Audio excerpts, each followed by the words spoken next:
So last weekend, I was away at the EVO Awards, so I thought I would take some time and catch us all up on the recent developments with everybody's favorite government agency, DOGE. Yay! It's been about a week and some change since JD Vance made his very fun tweet about ignoring an entire branch of government. And since then, there have been some signals within the government about how far that bluster has been able to go. At the same time, Elon Musk has been pushing pretty relentlessly to see where his jurisdiction ends and trying to pretend that it does not end. And in addition to all of that, there have been protests, reversals in poll numbers, and a lot of people who want to hear some good news instead of me shitting on the alt-right pipeline that is the Justin Baldoni, Blake Lively scandal. I cannot fucking escape this thing. If I'm on Reddit or it's so infuriating. I'm saying thank you for saving me from myself is what I'm saying. So let's go through some of what DOGE is doing, how effective it is, what we've learned, what the pushback has been, and I'll give you a few good news pieces to go home with afterwards, like a fun gift bag. I'll even give you one right up front. The last season of Cobra Kai was really good. It's great. It's pretty much Karate Kid the anime at this point. It's ridiculous, but really fun. So let's start with DOGE's new website, right? DOGE launched a brand new website for itself. It was launched with the fanfare of having the receipts that everybody expected Elon Musk to provide for what he's cutting and everything like that. And then promptly, the website was fucking hacked. Brilliant job, guy who works in tech. New government agency website with sensitive information, immediately hacked. Security features as reliable as fucking Tesla build quality. Well, look, aside from that, DOGE is claiming that it has cut about $55 billion in total savings to the American taxpayer. But I'm not trying to be an asshole when I say that's very hard to square, especially with the fact that Elon tends to inflate his numbers constantly. We've talked about it earlier on this program, how he will often say that X has 500 million monthly active users, sometimes when it has only about 365 million. So it's hard for me, not even from a partisan perspective, but from a historical experience perspective, for me to believe Elon's numbers there. But even with its cost cutting, a lot of the times where it's cutting that cost has been ham-fisted at best. It's been all over the place and messy. Like, for example, DOGE fired workers who were in charge of overlooking the nuclear stockpile before realizing, hey, maybe those are some difficult roles to fill.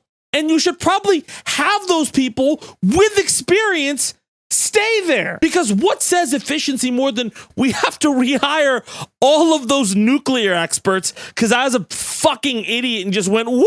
By the way, here's my 7 millionth child. But even if you ignored the nuclear cuts, which I don't know why you would, that already is fucking crazy, right? The cuts of the Department of Education and USAID are having drastic effects and have sent alarm bells going off. Right now, they continue to have substantial legal challenges sent against them. And we should very quickly talk about those legal challenges against those cuts because, like I said at the top, JD Vance in that lovely moment suggested that the executive branch could ignore court orders. But just in case everybody isn't aware of separation of powers, which you should be aware. You should, this is important to know, right? Legislative branch makes laws. That means Congress, like the House and the Senate, right? The judicial branch, which is the courts, the Supreme Court, all of them, interpret the laws, and the president is supposed to enforce the laws. Now, even with this in mind, over the last week, Trump sent out a tweet saying, "He who saves his country does not violate any law," echoing that very famous Nixon phrase, when the president does it, it's not illegal. Trump then started flashing repeatedly, getting ready to evolve into Richard Nixon until JD Vance had to throw an Everstone at him. But look, even with all that bullshit posturing that he sent forward, Trump said last Tuesday that he would abide by court orders even if they blocked parts of his agenda. Which, do I even need to fucking say it at this point? Like, do I need...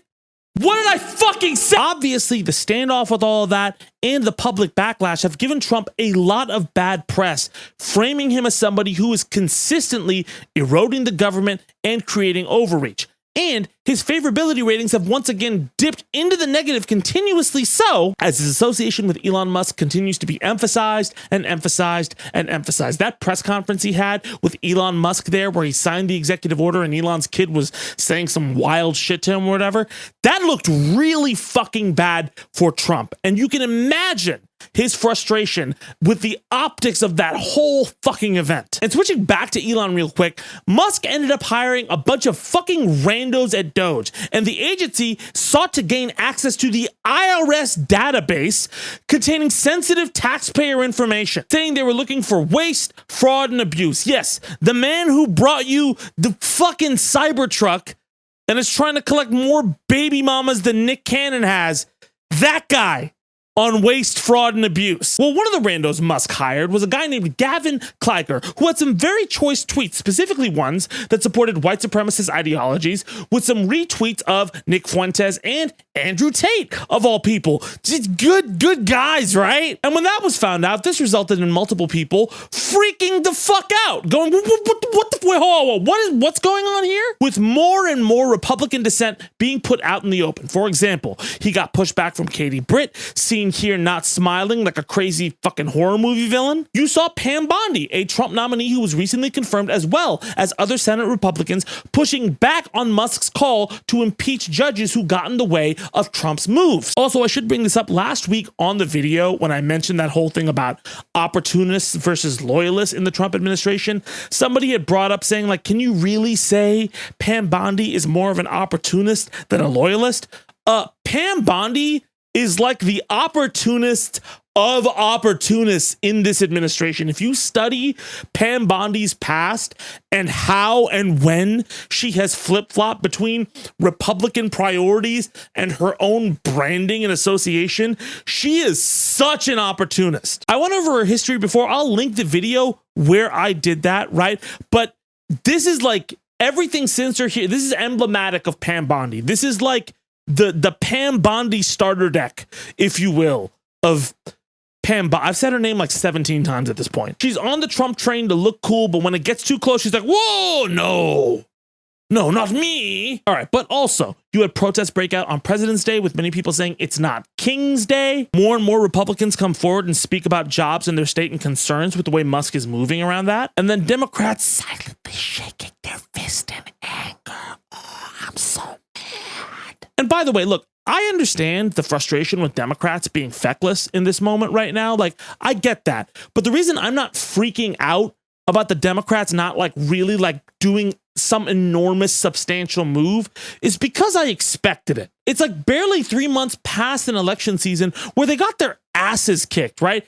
Everybody is right to pressure them. But these are the same Democrats who did the same shit in 2005 and in 1989 and in 2017. There's going to be grumbling and hand wringing and all the same bullshit while these people figure their shit out, okay?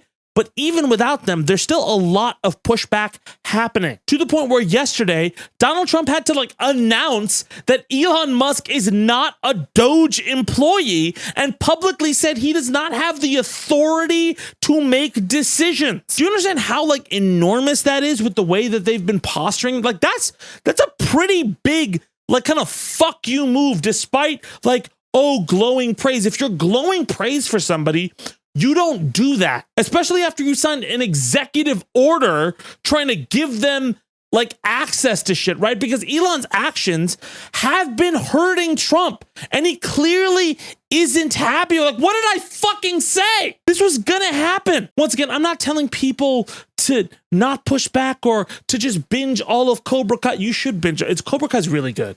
All right, it's really good. But I'm not saying ignore whatever's going on and just binge Cobra Kai or do whatever the fuck you want, right? You should be worried about Elon's access to sensitive information. Absolutely. And you should be pushing back against it and calling it out. But I don't want people to panic and be defeatist about it. And something that I am really happy about is over the last week or so, there has been less panic and more aggressive engagement with the media cycle to chuck Elon Musk's access and privileges. And again, one of this administration's biggest strengths is being able to hijack and overwhelm that cycle. And the fact that people are engaging and fighting against that is significant. Now, that doesn't mean Elon has lost all of his power and can't do anything, right? But it means that whatever cultural capital he did have in this honeymoon period to use Doge to do whatever the fuck he wants is rapidly diminishing even amongst some of the Trump faithful. Well, the opportunist Trump faithful, which is a lot. The fact that Trump had to even do that conference where he said he'd follow court orders and try to like downplay the Elon shit is a fucking huge about face. And at this point, you have seen in the midst of this barrage of headlines, multiple decisions from the Trump administration that have been walked back, curtailed, or repositioned entirely due to the public outcry as well as quiet resistance from congressional Republicans and Republican stalwarts. That is very important to note. But even then, what is still at risk, right? What about the long-term effects and damage on these institutions? Is it even reversible? And look, I'm going to be honest with you. Some of this will take a significant amount of work to rebuild, right? And there will be damage over these 4 years that is really hard to undo. But it can be rebuilt and you can undo it. It is the benefit and the detriment of a media culture because of how fast it moves, how reversible and fragile it can be, and how you can push influence on it. And the people with absolute power don't necessarily have absolute power or control of the narrative like they think. We were able to rebuild from Betsy DeVos, right? We were able to rebuild from Donald Rumsfeld and Alberto Gonzalez, right? We can do it again. And defeatism doesn't fucking do anything for anyone. Like, I get people writing essays in my comments and then moving the goalpost. Actually, Trump isn't like Hitler. He's more like Viktor Orban. But even then, like, there's still significant differences. I'll explain that in another episode, but for a minute, let's address Trump's executive order on independent agencies, right? Because that is another clear overreach. That was signed earlier in the day when this was recorded, and it is almost certain to receive a slew of legal challenges and be like hey, no, fuck off with that. And also have a lot of Republicans privately expressing dissent. Right now, the news is framing it as a power grab, which it is. And if you want my advice on how to attack this in the media, right, call it what it is, right? It's unconstitutional. It's from somebody who's so stupid. You're at the top level. You don't even know how unconstitutional this is. You don't even know about the separation of powers. That, well, Biden did this shit and Obama did this shit doesn't really work here. Musk's overreach has already made this a very tenuous situation, and Trump trying to be the strong man here just makes him look worse. But either way, this is going to play out in the courts pretty much. And look, again, these branches do not want to lose power. So a month into the Trump presidency, it's very clear he is arguably more confident with his rhetoric than ever. But he has had similar results and pushback, arguably more private than public, but still pushback to his agenda and the agenda of fucking Elon Musk. And you will probably hear more headlines in the coming weeks of Doge or Elon curtailing favor or gaining access to something or doing something wild again, because this administration notices when headlines make them look like they're losing control or they don't know what they're doing or people are mad at them, and then double down to try to look strong, like they have power. But be very clear, if you're keeping score, it's not absolute power, right? And the other bodies of government seem to want to keep theirs because they're fucking opportunists and not loyalists, all right? I will be worried if Democrats are completely feckless like a year from now, and it's just the same shit. But right now, I would rather focus on beating Donald Trump at the media war, which if you haven't noticed over the last week, he seems to be losing ground on. And that is a big deal. Let me know what you think in the comments. Now, very quickly, as you know or don't know, I have ADHD. You should know. You see how much I talk. It's something I've come to terms with a lot more over the last 2 to 3 years versus when I was a kid and my teachers would be like, let's put him in Project Success, because fuck him otherwise. But recently, now that I'm an adult, not that I've been an adult for a while, but now I'm acting. Shut up. Recently, I've started to kind of hone in on a lot of those habits, especially with, when I'm taking it into my body, what's going to make me more anxious, what's going to make me more distracted. And since I've been working out more, sometimes when I take pre-workout, it spikes me just a little too far. And I've been trying to find something that gets me to perk up instead of like 9 cups of coffee every day, which the caffeine can stack up over a long time. And so I told my manager about this, and he ended up linking me with these guys, Magic Mind, who are now the sponsor of today's show. I've been using Magic Mind for quite a few months now, and it really has made a significant difference in my daily routine. If you don't know what Magic Mind is, it's a nootropic supplement filled with really, really healthy stuff for you, like ashwagandha, matcha green tea, all of these natural ingredients which help supercharge your focus and put a pep in your step in the morning without overloading you with caffeine and giving you the jitters. It's really helped add a layer of focus for my ADHD self, fighting the barrage of crazy shit coming out of this administration every day. It also helps relieve a lot of my stress in those situations, which caffeine doesn't necessarily do. But here's the thing. I don't have to necessarily give up my coffee every single day. It just fits into your routine. It's meant to be in addition to what you're doing already. And it looked like a little green shot when I first got it, and I was worried it was going to taste like really weird. It tastes just like orange juice. It became a nice little addition to my day, and they sent me this new sleep aid. I have sleep apnea too. That has really, really helped me in conjunction with my CPAP get a really nice, relaxed sleep when I wake up in the morning, and I'm ready to get to work dealing with this Pizza the Hut-like villain. And look, if you want to try it out for yourself and see if it's a good fit, you can go to magicmind.com/Zed, enter in the code Zed. You can get 20% off a one-time purchase and 48% off an annual purchase. I really do love this thing. It's given me an extra layer of clarity, and I'm happy to have him here. Look, if you have ADHD like me, if you want to relieve some of your stress or add more clarity and focus to your daily routine, and if you want to support my cool politics, rap thing, whatever show, go to magicmind.com/Zed, enter in the code Zed, and get some peace of mind. All right, back to the breakdown. All right, so for a long time, we've been talking about doing a good news show. We actually announced it along with Griff Watch, and then everything went fucking crazy, and we couldn't even release a second episode of Griff Watch. Friday, by the way, it's happening. But look, a good news show is still something that I do want to do, so I'm going to do a mini version of it at the back half of this show, right, and give you guys a little bit of uplifting news. But like that eventual show, I would like to focus on news that will have a long-term impact and effect on things, right? Not just, this woman saved a cat in a tree. Random acts of kindness. I want to start with substantial things. Like, for example, our first story. Worcester officially becoming a sanctuary city for trans people. So around a week ago, as you heard, the Worcester City Council approved a measure to make Worcester, Massachusetts a sanctuary city for trans people. That means that the city would not cooperate with federal and state policies aimed at harming transgender people as well as gender diverse people. It ensures LGBTQ+ individuals have the right to healthcare, housing, employment, and education without fear of discrimination. 200 or so people attended the meeting, and it lasted about 5 hours, and the city council voted 9-2 to approve the measure. Aw, two transphobes feel left out. Fuck yourself. This is actually a very smart and cogent way to fight for trans rights in this new administration at a city level. Because first off, local politics still do have a lot of power, and encouraging these cities to adopt these kind of policies encourages more people to move to those cities. Also possibly to drive commerce and visitation to those cities. This is actually a similar strategy that LGBTQ people adopted during